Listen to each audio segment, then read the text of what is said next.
Mes chers élèves et bienvenue pour cette nouvelle vidéo sur ma chaîne YouTube Le français à distance avec Aurélie.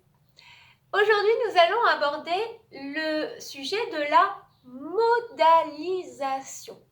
Alors, vous allez me dire, mais qu'est-ce que c'est, madame, que la modalisation?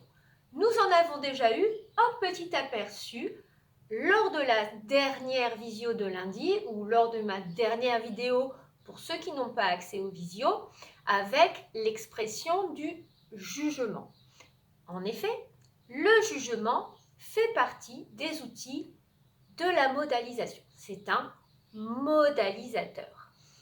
Alors, pour mieux comprendre la modalisation, il faut maîtriser un petit peu de vocabulaire. Je vous encourage à noter les définitions que je vais vous donner en rouge sur votre cahier. D'ailleurs, vous pouvez prendre une nouvelle page, noter en rouge la modalisation. Plusieurs termes de vocabulaire sont donc à maîtriser pour bien comprendre et pour pouvoir répondre correctement aux questions du brevet. Premier terme qu'il faut connaître, c'est le terme d'émetteur ou énonciateur. L'émetteur, c'est celui qui produit le message, le texte, le discours. Ce message, on va l'appeler l'énoncé. Et ce message, il est adressé à quelqu'un. Ce quelqu'un, on va l'appeler récepteur ou destinataire.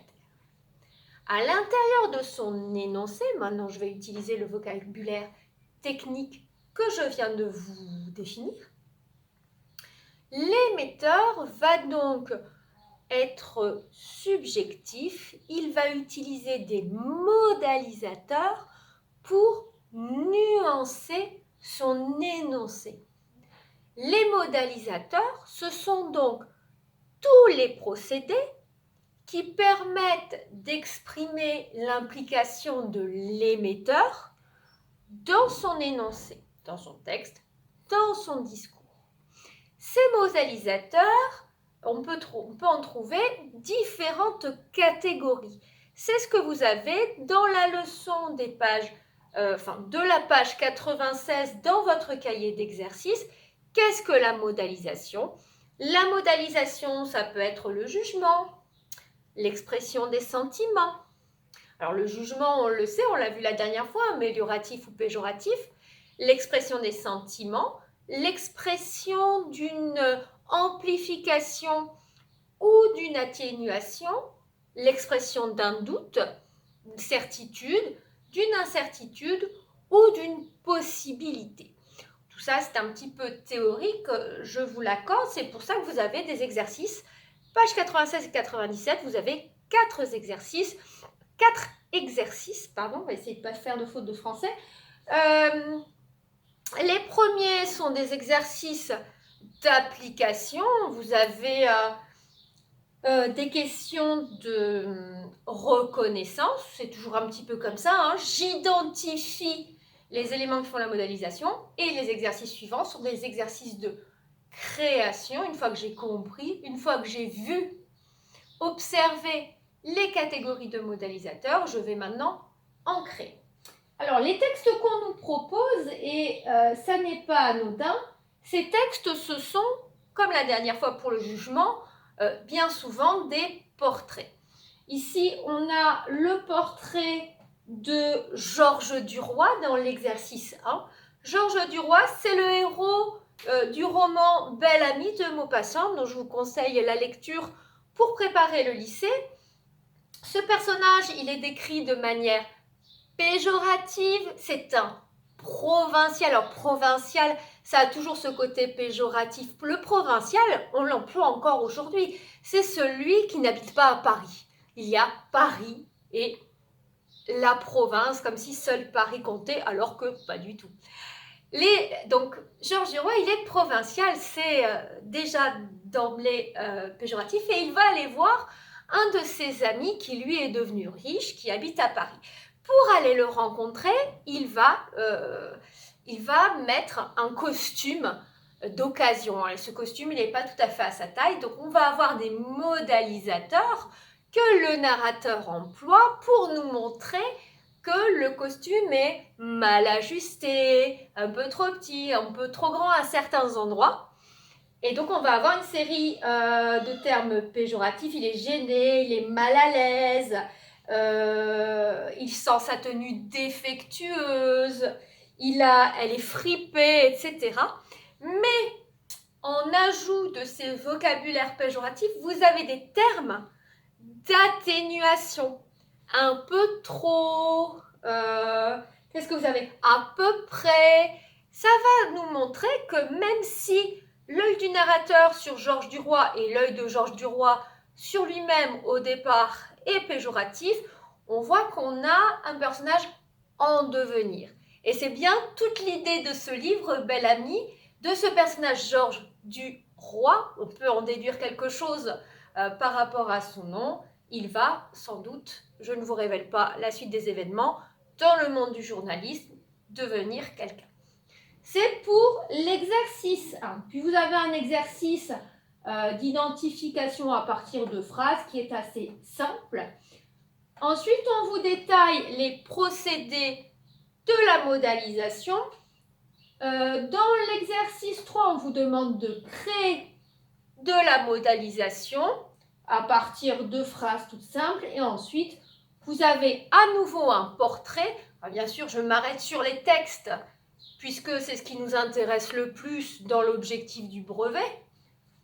Vous avez le portrait d'Yvonne de Gallet. Alors, jamais je ne vis tant de grâce. On se pose toujours la question dans un portrait du point de vue. Qui regarde cette femme? Eh bien, on voit bien que c'est le narrateur qui dit « je », l'émetteur du discours qui va être subjectif, qui va projeter son regard, ses sentiments, ici de manière assez évidente d'admiration pour cette femme. On va avoir tout un vocabulaire, cette fois-ci, mélioratif. Elle est mince, elle a un visage qui est finement modelé, elle a un teint très pur, etc. Tout ce vocabulaire mélioratif, il va être renforcé par des modalisateurs d'intensité, d'amplification. Elle a un teint très pur, elle est si mince, on va avoir toute une série d'adverbes qui vont permettre d'amplifier cette vision méliorative, je le répète à nouveau, du portrait de cette jeune femme. Pour terminer, on vous demande d'identifier une figure de style. Alors, il y en a plusieurs dans le texte. La question est un peu mal définie, un peu trop vague. En fait, il faut trouver une personnification. Ici, la personnification de l'été, je vous la lis. Sur son teint très pur, l'été avait posé 2 taches de rousseur. Comme si l'été était une sorte de peintre qui allait, avec son pinceau, poser telles des touches, des taches de rousseur sur le visage de la jeune femme. Ça fait de l'été un peintre, un artiste, mais surtout, ça fait de la jeune femme une œuvre d'art et on voit là à quel point le personnage narrateur est fasciné par la jeune femme. Nous avons travaillé en visio également un tout petit peu parce qu'il nous restait 5 minutes sur le conditionnel. En effet, le conditionnel est un des outils de la modalisation. Ça permet d'atténuer, ça permet surtout de formuler l'incertitude. Vous pouvez retrouver la leçon sur le conditionnel dans le cahier d'exercice, pages 32 et 33. Vous aurez un rappel de la formation du conditionnel. Le conditionnel, c'est le radical du futur plus les terminaisons de l'imparfait. Les terminaisons sont donc toujours les mêmes. Et bien sûr, il faut maîtriser le radical du futur. J'ai fait faire aux élèves qui étaient en visio avec moi le premier exercice, qui est un exercice tout bête de conjugaison pour essayer de se remettre en mémoire la formation du mode conditionnel. Nous, ce qui nous intéresse aussi dans l'objectif du brevet, ce sont les emplois. en tant que modalisateur du conditionnel, mais aussi tous les autres emplois du conditionnel. Voilà, nous reverrons tout ça en classe.